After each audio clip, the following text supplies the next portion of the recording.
Assalamualaikum warahmatullahi wabarakatuh. Nama saya Haji Fatur Rahman, usia 68 tahun.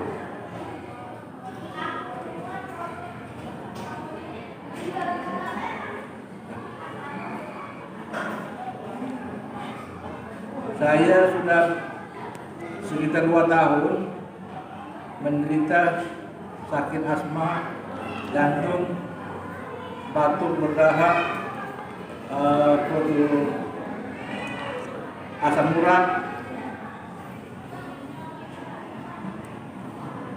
dan saya berobat ke rumah sakit, makan obat secara rutin, tapi hasilnya tidak ada. Kemudian saya diperkenalkan oleh teman saya, Bapak Tajidi, diperkenalkan kepada obat herbal LBC Plus dan Enzim. Kemudian saya coba makan. Setelah habis 2 botol, penyakit saya berangsur hilang, dan sampai sekarang rasanya badan saya sehat. Semua penyakit tadi sudah minggat dari badan saya.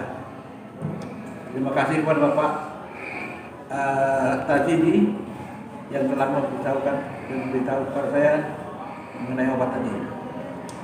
Semoga kesaksian saya ini bermanfaat untuk orang banyak.